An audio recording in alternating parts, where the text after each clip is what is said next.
గౌరవనీయులైన ముఖ్యమంత్రి చంద్రబాబు నాయుడు గారికి నంద్యాల జిల్లా నుంచి నాగరాజు అని నేను AP state SC ST entrepreneurs JAC నుంచి మాట్లాడుతూ తెలియజేయడం ఏమనగా, అయ్యా, గత ప్రభుత్వంలో జగన్మోహన్ రెడ్డి గారు ఎస్సీలను ఎంతో అన్యాయం చేసి విజయవాడలో ఉన్నతంగా అంబేద్కర్ గారి విగ్రహం కట్టి మమ్మల్ని ఏదో ఉద్ధరించినట్టుగా చేసి చూపించాడు. దానికి తగిన మూల్యం చెల్లించుకొని ఈరోజు ప్రతిపక్షంలో హోదా కూడా లేకుండా చేసుకున్నాడు.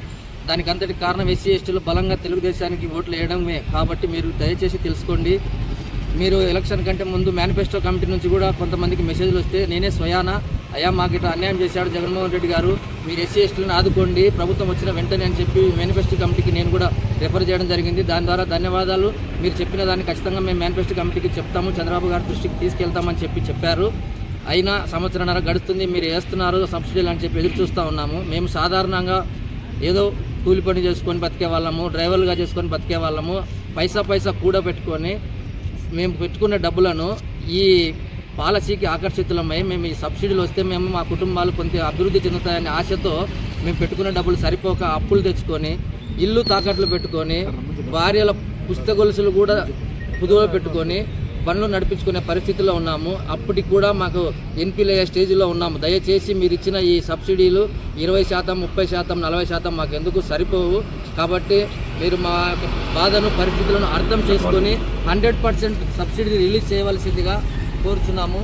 ఎందుకంటే మేము ఎంతో ఎదురు చూస్తూ ఉన్నాము మీరు మాకు న్యాయం చేస్తారని. కానీ మీ వలన మాకు మెగా అండ్ లాడ్జికి సంబంధించిన యూనిట్లకు మాత్రమే 100% ఇచ్చారు. మాకు వారు తిన్న ఎంగిలి మిస్తరాకులలో ఉన్న ఎంగిలి మెతుకులు ఎస్సీ ఎస్టీలకు మీరు విధించారని మాకు అర్థమవుతున్నది.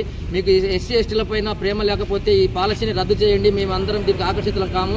మా యొక్క ఉన్న బతుకులను ఉన్నట్టుగానే జీవిస్తాము. మాకు గొప్పగా సహకారులు కావాలనే ఉద్దేశాలు ఎవరికి లేవు. మా యొక్క ఉద్దేశాలను మీరు అర్థం చేసుకొని ఈ పాలసీని గౌరవించేటట్టయితే అందరికీ న్యాయం చేయండి. లేదంటే పాలసీని తీసివేసి మా బతుకులు మమ్మల్ని బతకనివ్వండి.